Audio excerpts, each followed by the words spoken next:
everybody, making sure the station stays black. Discussing all the issues in our community. With hopes that black and brown and others find unity.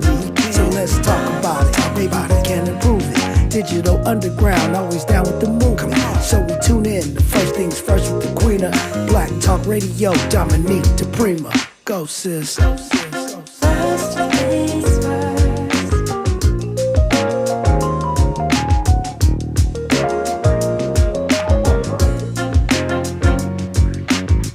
KBLA Talk 1580. Good morning and God bless. I'm Dominique DiPrima. The show is called First Things First. And my first thing every single day, no matter what continent I happen to be on, giving thanks, giving prayers, and asking for blessings from God, asking for the blessings of the ancestors and the others. And let's go. We are broadcasting live today from West Africa, the home of your ancestors. How could this not be your ancestors' favorite radio station? We have been blessed to spend several days in Benin.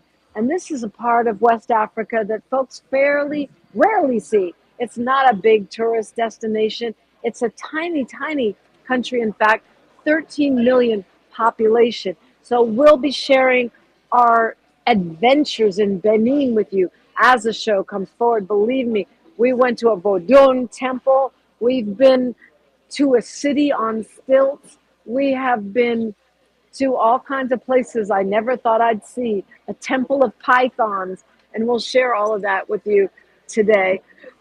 Right now, though, we're actually traveling. We're doing broadcasting as an adventure. Let me put it that way. We're making it happen by hook or by crook.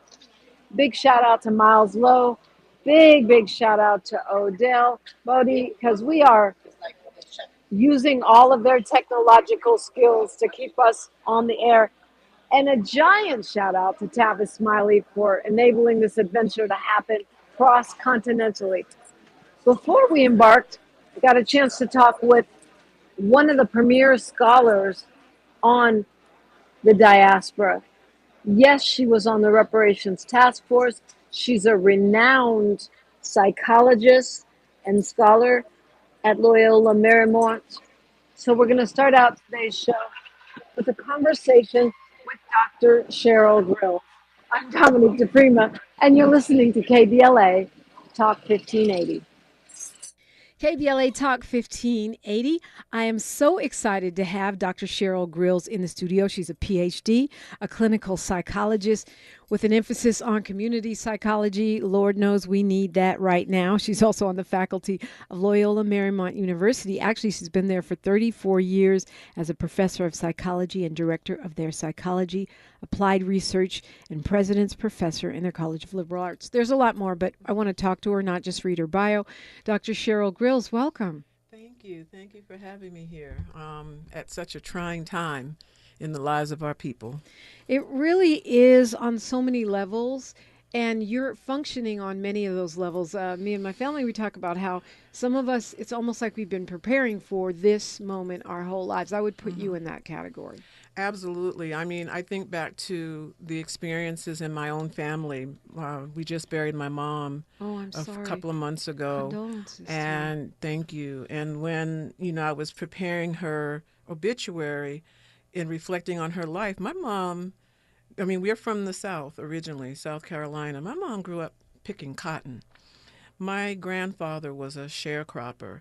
When I looked up, family lineage stuff on the census, they described my grandfather, or they labeled him as a bag boy. I mean, just the levels and layers of disrespect and the stuff that our people have endured, including even lynchings in my own family, that I did not discover until I went to the lynching museum. And I called my mom from the museum saying, is so-and-so from such and such a county a member of our family? So we're carrying a lot, and we've been carrying it for generations. Right now, what we're going through is essentially, I would argue, is putting salt on an open wound that has been there, had never went away. We've never been free in this country. We have continuously, unabated, been disrespected. But now it's a little bit more in your face, and it's spreading to other groups in more apparent ways that I think is alarming for us because while we're used to being on the receiving end, we're not used to seeing other groups assaulted in this flagrant kind of way, which then I think signals to us our position is even more precarious on that rung of human hierarchy, where we're at the bottom, white people are at the top, and all other racial groups are jockeying to be as white adjacent as they can be.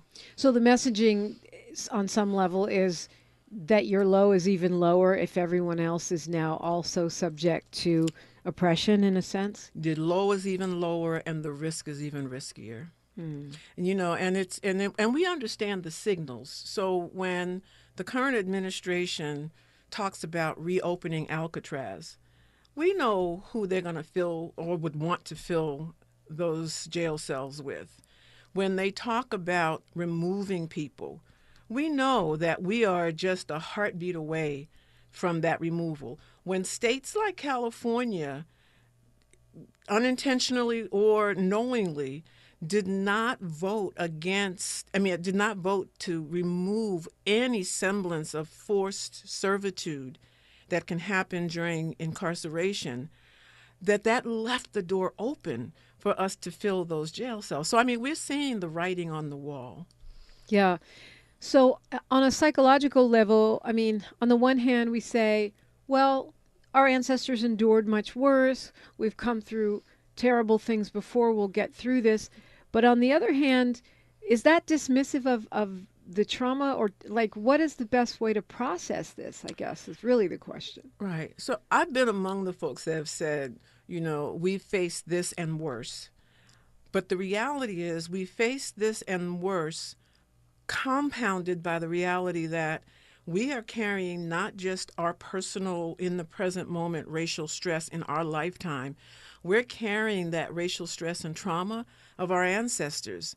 So if you think about, the response to stress, that you start with kind of a baseline of stress that everybody endures. And when you look at that baseline, Black folk are several feet higher than everybody else because we're carrying immediate ongoing racial assaults and we're carrying basically 600 years of uninterrupted assaults on our dignity and our humanity. So we've been here before, but we haven't been here before. Right. We've been here with 550 years of trauma piled on, Right. 575. Exactly. Is it, we hear more talk now about epigenetics, this idea that this trauma lives in our DNA in some sense. Mm-hmm. Is that something that you think is real? And how does that play in a moment like this? So, yes, epigenetics is real.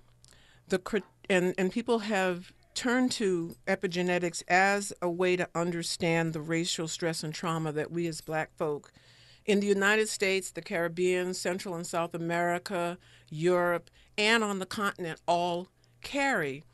And how that kind of situates us to have an even worse experience of stress and trauma reactions and the effects it has on our bodies and our minds, even our spirits and I would argue, our very soul. But the critique against the idea of citing epigenetics to understand our racial stress is that it has not been definitively established in human beings. So a lot of the research has been on what we call animal analog studies. And they've done some amazing research that shows that you could actually pass on a stress response or a behavioral pattern across at least 4 generations of an organism. They have not been able to establish that in human beings because that kind of research is very difficult to do, very expensive to do, and would require generations to substantiate. However, there is some research, human-based. For example, the original epigenetics work was around Jewish Americans and the impact of the Holocaust on them, and then subsequently some pretty interesting studies where they looked at women who were pregnant during 9/11. And so they took a group of women who were kind of immediately exposed to 9/11 and were pregnant, and a complementary group of women not near 9/11, not directly exposed. And then they looked at the stress responses of their babies who were born after 9/11. The babies with moms exposed to 9/11 had a higher stress response reaction than babies of moms who were not exposed. So that, again, we have some evidence, but those who want to be those hard and fast, evidence-based scientists wanting human studies, they're not enough of them for them to be satisfied. So we're not all the way there yet as far as the scientific community goes. But certainly if you look at Black Americans, African Americans, freedmen, whatever you all want to call ourselves, we're like one giant experiment about that intergenerational stress. We're talking with Dr. Cheryl Grills, and you're listening to Unapologetically Progressive, Unapologetically Black, KBLA Talk 1580. She's reclaiming her time on KBLA Talk 1580. More First Things First with Dominique DiPrima when we come forward.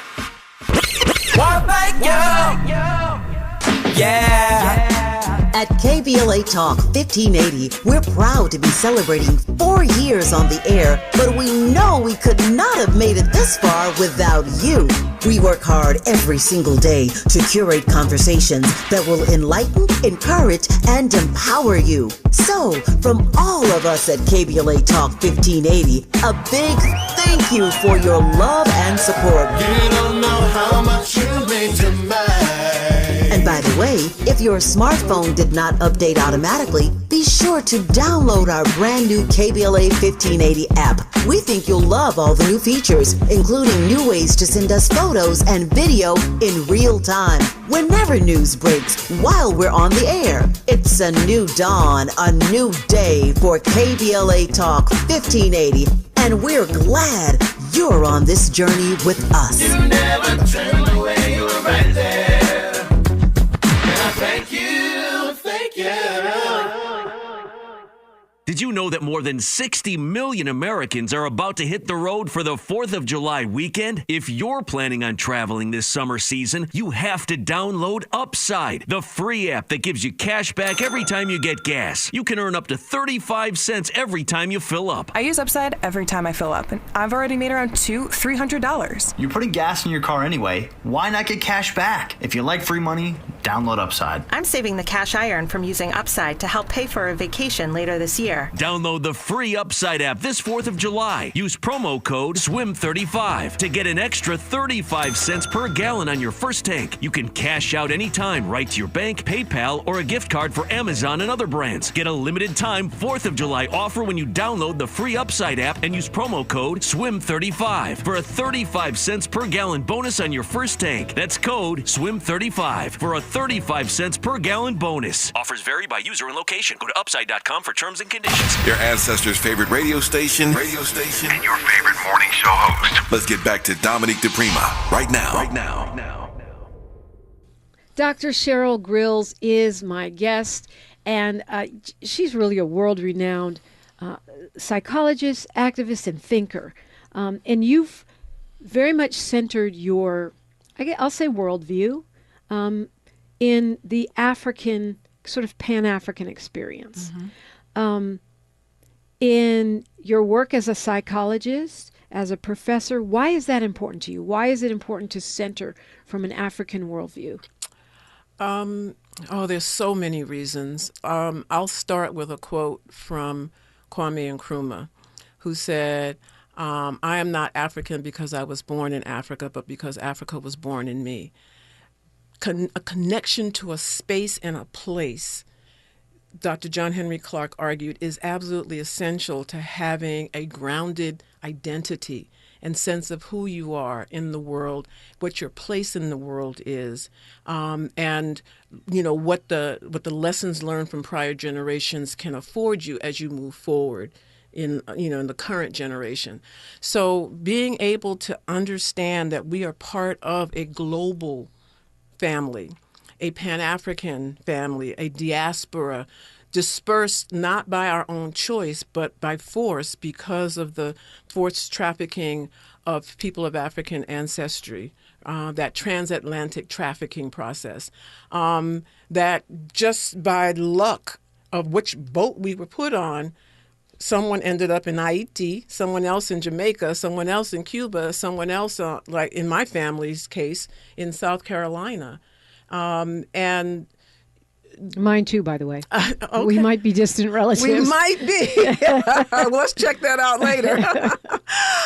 And so, knowing that that is part of who we are, knowing that the ability that other people take for granted to be able to connect to their origins and to know their origin story, having that denied us has an impact on the integrity of who we are and how we understand our place in the world. So being able to connect to Africa in a conceptual or theoretical way, but then through the benefits of DNA testing, to the extent that that gives us reliable information, it tells us what our roots are.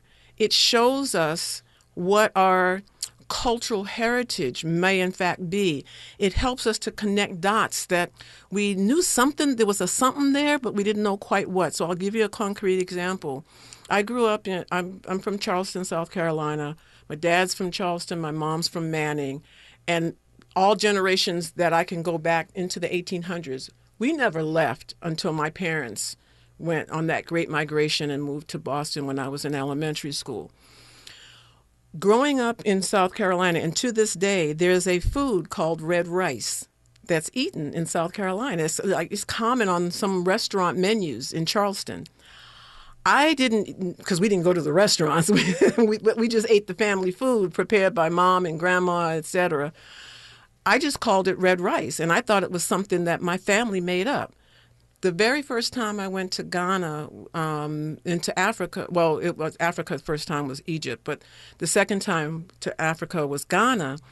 And in it was like 1990, 91, I noticed this dish that looked a lot like what I was accustomed to eating growing up, and they called it jollof rice.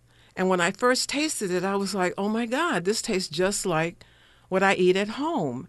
Only to find out that my family had retained the recipe across generations. Wow. Never knew it. But so then, of course, that signaled me to look deeper.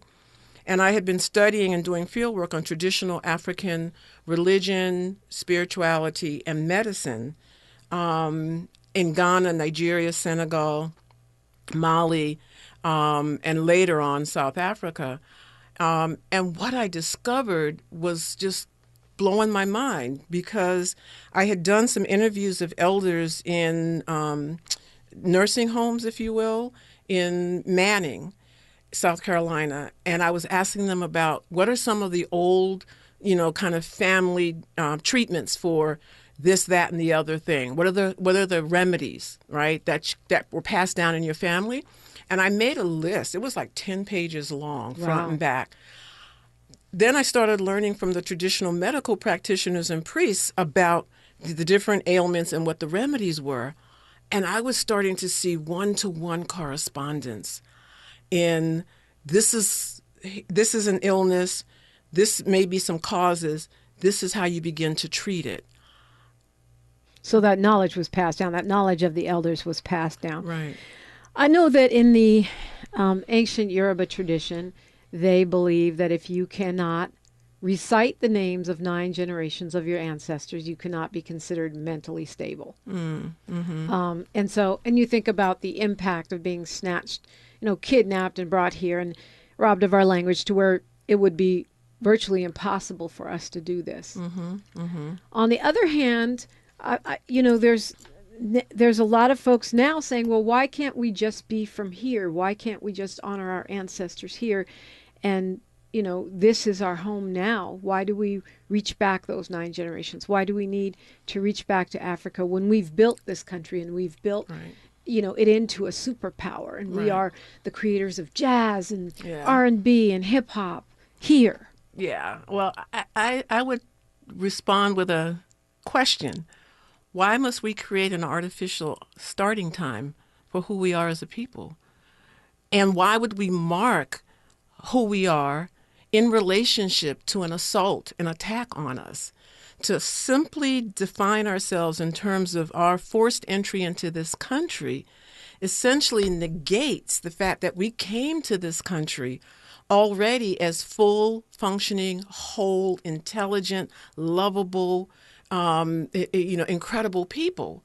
And you want to cut that off at the knees and say, no, we're just going to mark who we are from the time that the folks that tried to conquer us took us away, forced us into a new environment, and then intentionally tried to strip us of our language, our religion, our cultural heritage, our values, our way of life. Why would you do that? To me, it's equivalent to taking, let's say someone who, in psychology, there's a particular mental disorder that involves total loss of your identity. Right. Wow. And you literally can wake up in a different city and not know who the hell you are or where you came from. Scary. It's very scary, right? And so why would then you say to that person, well, we're going to just forget who you were before you went into this fugue state and mark from who you are at this point at 35, let's say, years of age forward? Why would we do that to them? That's a false identity. That's an incomplete identity. And that makes no sense to me. I'll just put it that way. That makes no sense to me. Yeah. I think right now there's a lot, even before this administration, there was a lot of talk about, who we are, right? Mm-hmm. And probably always there has been ever since we came here. But I think on the one hand, I also feel like if I have two inheritances, one is my American inheritance, what's owed to us, whether you want to call it reparations or what we've built. Mm-hmm. And then on the other hand, if I'm owed an inheritance by my forefathers in Africa, why would I choose? I want both inheritances. Right. And I think you should have both. We should have both. It's not like it has to be one or the other. It can be both and.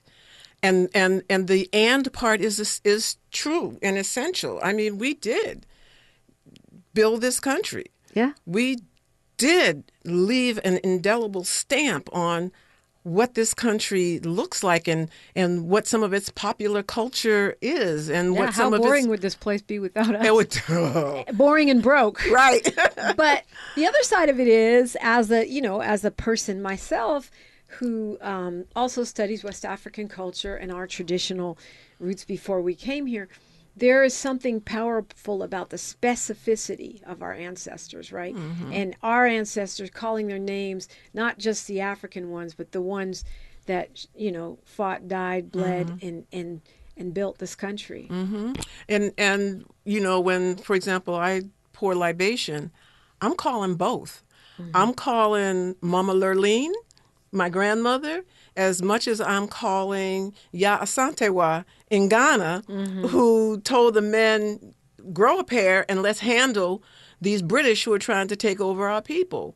We have connections to both, and we're stronger for being able to acknowledge both. And what does that look like right now at this moment? I mean, it feels like everyone's kind of having an adjustment based on really the encroachment of authoritarianism, fascism, I'll say it. I don't think we're awaiting a constitutional crisis. I think we're there. Mm-hmm. And when you look at where we fit in, what is our place in the world and in this country, how does that shift, or what's the best way for people to navigate that in this moment? Right. So I think we have to kind of look at it in a multidimensional way, because it's a multidimensional issue. So we've got white supremacy on steroids.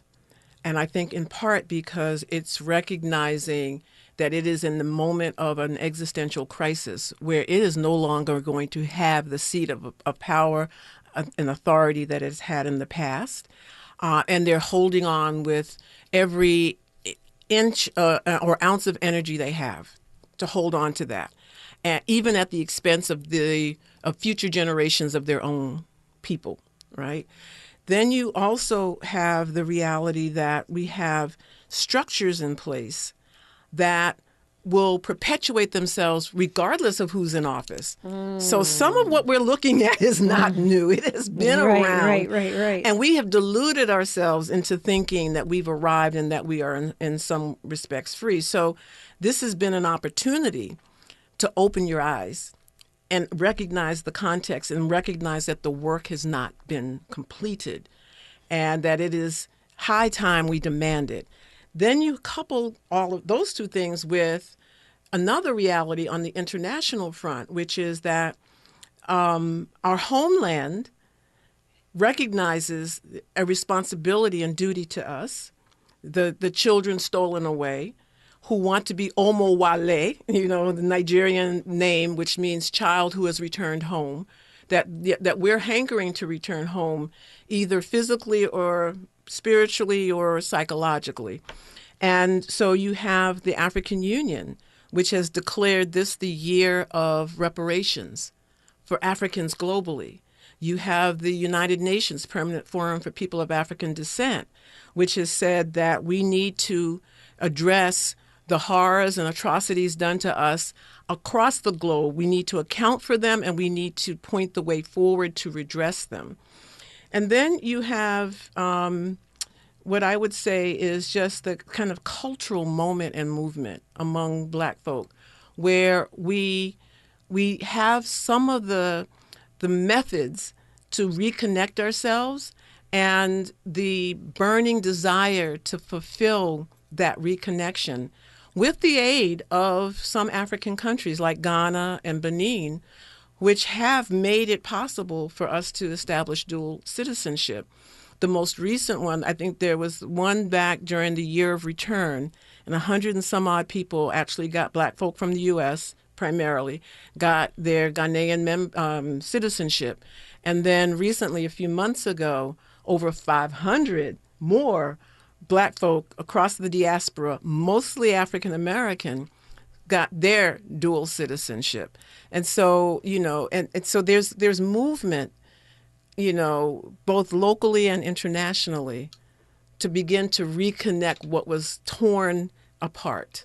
Yeah, I think this would be a great time for sort of a African-American Africa passport, where we could just go to any country, like just a universal visa, at least for the next 4 years, right? Yeah. But I want to talk about that when we come forward, because a lot of people really are talking about leaving, relocating, and just totally redoing their lives. And I'm wondering what you think about that politically, spiritually, and as a Pan-Africanist. That's next on KBLA Talk 1580. More of First Things First with Dominique DiPrima when we come forward. I'm Bree Wood with BIN News Now. President Trump is celebrating a Supreme Court ruling that limits nationwide injunctions, calling it a win for ending birthright citizenship. But California AG Rob Bonta says it still stands for now. It's now up to the lower courts to reconsider if the nationwide injunction is appropriate and necessary to provide complete relief to the states whose AGs sued to challenge this order. We believe that we will prevail. Bonta warns the ruling creates legal chaos as state-by-state policies now vary. Another escaped inmate from a New Orleans jail is back in custody. U.S. Marshals say Antoine Massey was arrested Friday after a tip. He's one of 10 who escaped May 16th. Only one, Derek Gross, remains on the run. And Americans are gearing up for a long 4th of July weekend. With the holiday falling on a Friday, AAA expects a record 72 million travelers, 60 million by car. Experts say leave early to beat the traffic. Get BIN News Now on demand 24/7 on the iHeartRadio app. Rapid radios are instant push-to-talk walkie-talkies, offering national LTE coverage and no subscription ever. Perfect for instant contact with an aging parent. For a limited time, go to rapidradios.com and you'll get an extra 60% off, free UPS shipping, and add code radio for an extra 5% off. This is the KBLA Sports Minute with Ray Richardson. The NBA draft is tonight. The Dallas Mavericks have the #1 pick, and they intend to use it to select Duke forward Cooper Flagg. Barring a last-minute trade today, the Lakers will be one of 9 teams without a first-round pick. They won't have a pick tonight until number 55 in the second round. The Clippers have the last pick in the first round at number 30. Live coverage of the draft begins at 5 p.m. on ABC and ESPN. The Angels beat Boston 3-2 in 10 innings. Rookie second baseman Christian Moore hit a game-tying homer in the 8th and a 2-run homer in the 10th to win it. The Dodgers held on for a 9-7 win at Colorado. Shohei Ohtani hit his 27th home run this season, a 2-run shot in the 6th inning. The LA Sparks continue to struggle. They lost their 4th straight game, a 97-86 loss to the Chicago Sky. The Sparks are 4-11 in the WNBA. No debates, no speculation, just the info you need. That's your KBLA Sports Minute. I'm Ray Richardson. More news, opinions, and conversation when we come forward on KBLA Talk 1580. Hi, I'm Jesse Jackson Jr., inviting you to join me weekdays at 12 noon right after Tavis Smiley here on KBLA Talk 1580.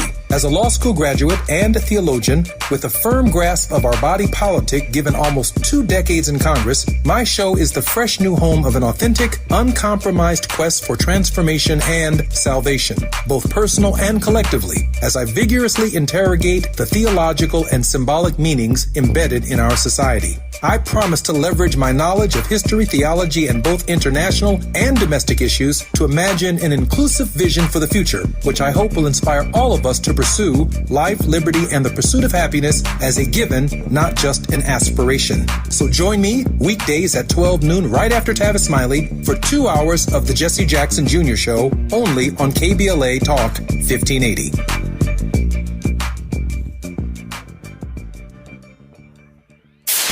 KBLA Talk 1580. We've got a lot to talk about.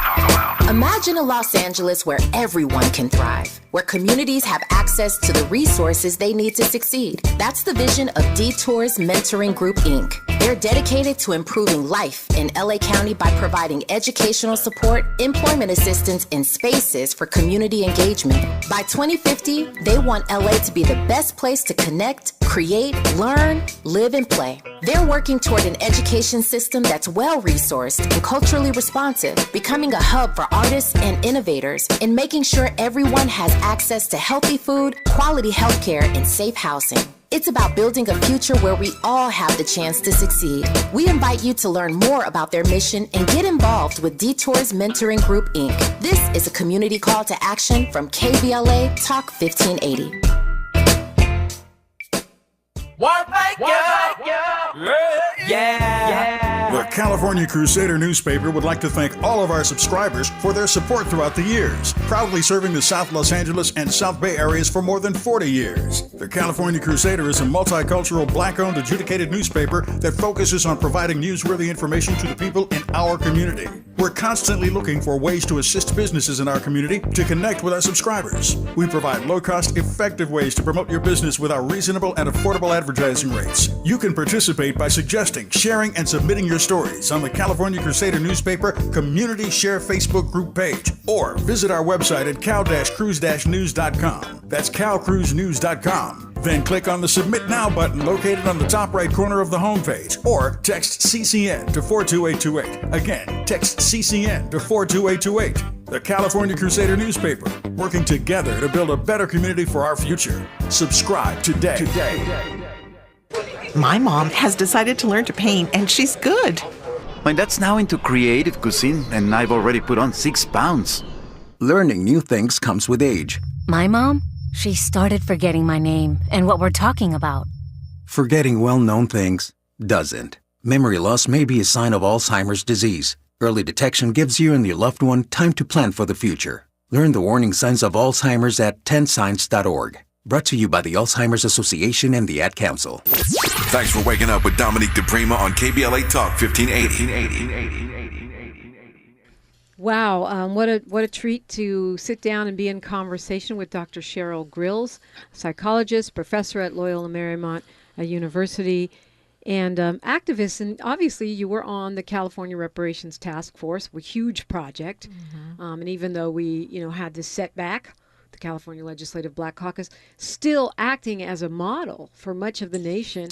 And even in this crazy Trump administration, more and more cities standing up commissions and states looking at standing up commissions. That's got to feel great. Yes, absolutely. I mean, when we started with the California Reparations Task Force, nationally, there were only a handful, like 20 some odd cities and counties in the country that were formally taking on reparations. No states. We were the first state. And when we concluded, and up to the present moment, there's well over 100 states, cities, counties taking on reparations with formal task forces, written into legislation, all that. So, they nudged the beast of, doing repair. They unleashed justice, the spirit of justice, and there's no turning back. Yeah, I just want people to have a sense of that momentum, because even though we've had a lot of setbacks lately, that ball keeps rolling. Yes, it keeps rolling, and it's not just in the U.S. It is the Caribbean, CARICOM. They are far ahead in understanding and defining the issues related to reparations, and then engaging with governments around that. And then there are a number within the U.S., a number of community-based organizations that got funding from the MacArthur Foundation to look at reparations, national and international. And that group has continued to meet. The first major international meeting was in Ghana. It was called the Accra Summit 1. And at that time, we actually saw each other. Folks in Ghana saw folks in Haiti. Folks in Haiti saw folks in Suriname. Folks in, the ability to see all of the different pieces of the elephant come together for a full picture was absolutely incredible. And then putting our heads together to figure out, well, how do we move forward? You also have Central and South America they are on it in terms of, Afro-Colombians, Afro-Brazilians. You're saying we are under assault. We have been under assault since our forced entry into these countries, and we are demanding an end to this, and we want guarantees of non-repetition, including that and other forms of reparations. And then, of course, you add Europe, Afro descendants in Europe and in Asian countries, and even the continent itself. I did some workshops with folks in South Africa, in Durban, in Johannesburg, and in Cape Town, around the idea of the assaults on us as Black people and on them as South Africans, and try to connect them to an understanding of what was happening for us in the U.S. You would have not had a dry eye if you were in that room with these folks. And these were separate meetings, multiple meetings. Our folk are resonating with each other and seeing our connected, shared historical reality, as well as our cultural connections to one another. I think when you get into the global piece, there's some confusion. I believe people are starting to understand that Jamaicans are asking for reparations from Britain, Haiti looking for reparations from France. But when you get into the continent, it's more, the continent of Africa, it's more confusing, because there were Africans that sold us into enslavement, even though they might not have defined enslavement as what it turned out to be in this country. They were complicit. And at the same time, there were those who had their family members stolen and shipped over here. So is Africa getting reparations? Who would they be getting reparations from? And should they be paying reparations to? I am so glad you raised that. So we had what was called the Accra Summit 2. It was just 3 weeks ago, again in Ghana. And it was a small, contained meeting, no more than 60 people, coming from across the diaspora. And it was primarily 3 groups of people: community-based organizations in the U.S. that had received support from MacArthur to address reparations in various sorts of ways; psychologists from across the diaspora. We had folks in there from Colombia, from Brazil, from the UK, from South Africa, from the US, psychologists, and then historians. Now, we had 3 questions we had to ask, and it's pertinent to what you were just raising. The 3 questions that needed to be asked was, first, what happened to Africa and Africans? Seems like a simple question, but it's not simple when you try to answer it when the truth and the facts have been so intentionally buried, right? Second question was, how did what happened to Africa wound Africans around the world? And then the third question, how can global Africa heal? So the historians started this out on day 1 about what happened to Africa and Africans, and we brought in some Black historians from Ghana, from Nigeria, from across the globe, right? One of the first things they did was to take on this notion that we actually knowingly engaged in the selling of our own. That was a narrative that we did not create. That is a narrative that has not been substantiated beyond the claims of Europeans because it served Europeans' interests to dilute the role that they played.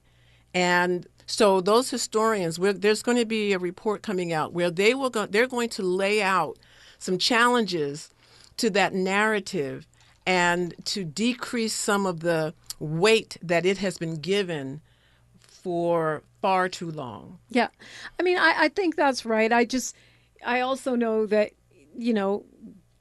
just because for centuries before the colonizers or slave traders came, people took prisoners of war as slaves. I mean, that's all throughout Europe. It's throughout Africa. Their definition of slavery was different from the European model. But when I was in Ghana in the Ashanti Palace, I saw those guns, and you knew they were traded for people. So they were transparent about that. But I think it's really important what you're saying, because this narrative is growing now. And you heard that, I don't know if you heard that lady telling Don Lemon, Africa should be paying reparations to the British Army for stopping slave traders in the Indian Ocean. Right. Just ridiculous narratives. Right. So I think that's important, and I'm really looking forward to that report. I said I was going to ask you about moving, though. A lot of people are talking about getting out of town, relocating to Africa. Some already have, or even other parts of the world, just because of where we are in this country. Right. What are your thoughts on that? I mean, from an identity standpoint, from a psychology standpoint? I've been thinking a lot about that issue. And I think at the end of the day, we're tired. Yeah. We are tired. And when I started just thinking about that, I went back to something that someone I've quoted often, but now it even has greater weight. And so it's Fannie Lou Hamer, right? So back in 1964, she was speaking at an event with Malcolm X, and she simply said, "I'm sick and tired of being sick and tired." And she was pointing out the fact that we are not free anywhere in the U.S., right? So based on what she's saying, what she said back then, and what has been the kind of standard reality for us, we have been beaten down, and we should not even be alive or be present or have any kind of reality that impacts anybody. But we have. But to be specific, you have to know the context of Fannie Lou Hamer's statement. And so she said, quote, "And you can always hear this long sob story. You know it takes time. For 300 years, we've given them time. And I've been tired so long. Now I'm sick and tired of being sick and tired, and we want to change. We want to change in this society in America because, you see, we can no longer ignore the facts and getting our children to sing, 'Oh, say can you see, by the dawn's early light, what so proudly we hailed.'" And she said, what do we have to hail here, right? So she is pointing out the fact that we have been existing in and trying to thrive in a reality that has been hell-bent on destroying us. And now we are faced with a more kind of going back to the kind of entrenched segregation and Jim Crow. We don't want you here, but if you're going to be here, we're going to control every aspect of your life. We are faced with that in a very, very dramatic, in-your-face kind of way. And so that I think has jarred some folks. But you wouldn't be jarred as much if you put that in the context of, we've been here, we never left from this point. And yes, we got to figure out how to get out of it. Now, some of us want to leave. And that is a personal decision, which I think, we should respect everyone's personal decision.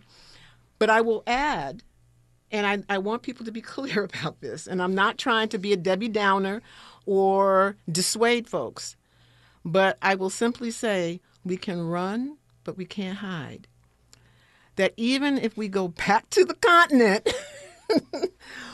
the continent is faced with all kinds of challenges, right? That are a result of the very thing we're running from in the U.S., right, but on the international front. And so we leave here and we go into yet another life-sucking, draining reality that has to be addressed. But we have to also do that in a way that is respectful. So imagine the analogy.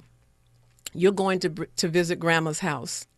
When you go visit to grandma's house, you don't go in there and just start dictating how things are going to be. You don't start taking over bedrooms and pieces of furniture and disrupt the daily life and routine. So when we go back home as expats, we need to be very mindful of how we're entering into grandma's space.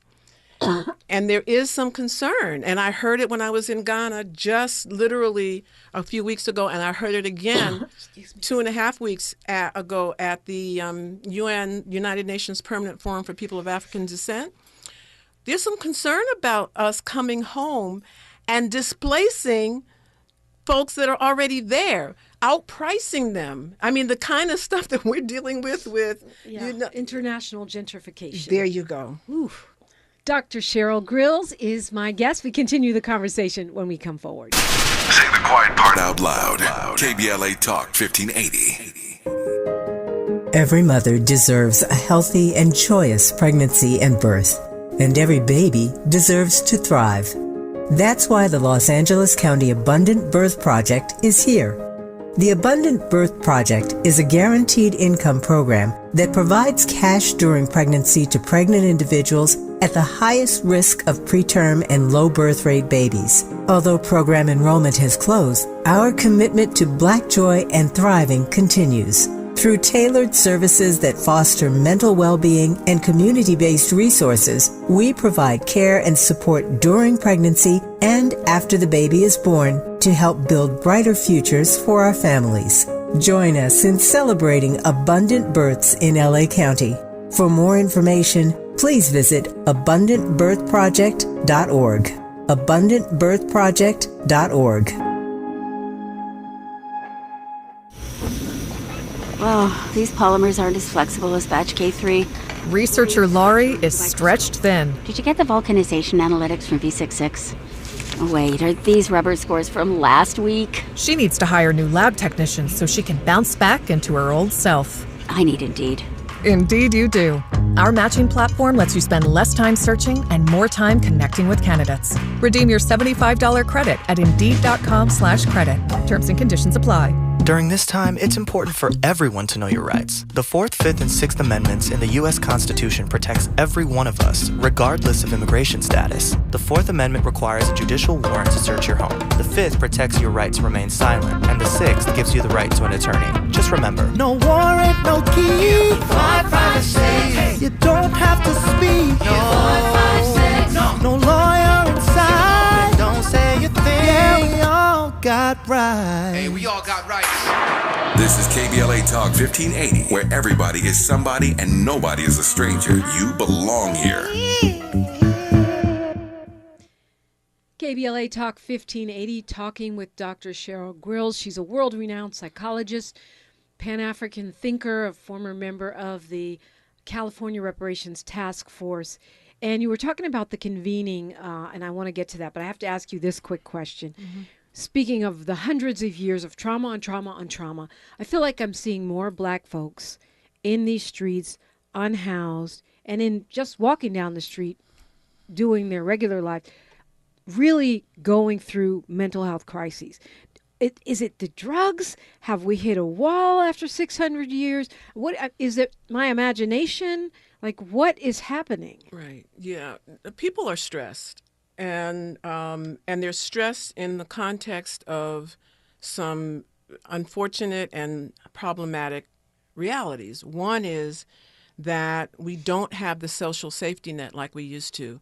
And what little that's left there, so if someone was feeling out of sorts, like they can't handle this anymore, they need help, there's not as many places for them to turn to. Secondly, you have kind of the intense resurfacing of the ideas of white superiority and black inferiority that's weighing on people's psyche. And, at some point you just get tired of fighting it, and it creeps in. And it begins to shape how you see yourself. And that is making things difficult. And then I think people are ignoring, especially when it comes to things like being unhoused and the epidemic of quote unquote homelessness. There's this, and I watched it just a few days ago on a news segment. There's this knee-jerk reaction or explanation that people are unhoused because of something they did or something wrong with them. They have a drug problem, they have a mental health problem, or they're just lazy, right? When the reality is there are structural reasons why people are unhoused. There's a whole kind of setup in terms of how the practices and the procedures within government and within our society, how they operate against you in terms of being securely housed. So, for example, you get behind on your rent, you end up being evicted, or you get a notice of eviction, and then a clock starts ticking. And if you don't respond within the time frame for that time clock, you automatically lose all your rights to fight your eviction. And that's how a lot of people get swept up into becoming unhoused, and no one is addressing that. And then you've got this whole, what I'm going to refer to for the moment as bandits. I won't call them beltway bandits, but developers who then can create solutions, but they're not really solutions to the unhoused problem. They are a way for them to continue to generate money, just like private prisons became a way to generate funds. Terrible. We got that operating. And so we have to start thinking more deeply and rejecting out of pocket, it's because they have reactionary. Mm-hmm. Okay, so you were talking about the second Accra conference, and you said there were 5 insights that came from that. 5 insights. And the Accra Summit, too, was laser focused on the fact that we need to heal as people of African ancestry, no matter where we find ourselves in the world, which is also one of the reasons I said we can run, but we can't hide. And we can't hide from the structural and the systemic and the ideological and the psychological trappings of, anti-Blackness. We also can't hide from the fact that we need healing. And so there were 5 basic insights that came out of our work of historians, healers, and reparationists. And one was that we agreed from this global community of folks that had gathered that we retained our genetic, cultural, and collective connection to our homeland of Africa, including some vital cultural retentions that actually give us a foundation for shared identity, collective healing, and renewed connection. Secondly, that we have all been miseducated about our history, and we have to correct that miseducation and seek to learn the truth together. And that includes the magnitude of the harms that were done, the methods that were used, because their playbook today is basically just a regurgitation of the playbook from back in the 1400s, right? And then the mechanisms of control. And third, centuries of anti-Blackness, and this is heartbreaking, have resulted in the same kinds of unhealed behavior, among them persistent difficulties in us trusting one another. Centering, we need to come to terms with that, right? And that we've also taken on unhealthy things like kind of Euro-American individualism, an emphasis on, what have I accumulated in terms of degrees and trinkets of Babylon. Fourth, we cannot move forward unless and until we move collectively beyond unhealed to healed behaviors. So I can leave America and go to Ghana, and all I'm doing if I don't do this work is bring my unhealed behavior to the unhealed behavior waiting on me in Ghana. And then lastly, we have, trust among African people has been profoundly undermined. Trust building is essential for healing. And that trust is not necessarily fully there if we kind of relocate in these trying times back to the continent. So you're taking a group of students, but you're not moving. Yeah, and I go to Africa on a bad year 4 or 5 times a year. Wow, you got some miles. I got some miles, right? I'm working on being a 2 million miler at this point. Okay, wow. But yet, no, I take the students because, and many of them aren't moving back to Ghana, but going home reconnects them to who they are. I literally watch these students transform in before my eyes. They come to Ghana one way, they have what we call a conversation with Africa, and they go back different. Yeah. And faculty and students and staff at the university at LMU used to ask me, what did you do to them? They're different. They act different. They become leaders. Their grades increase.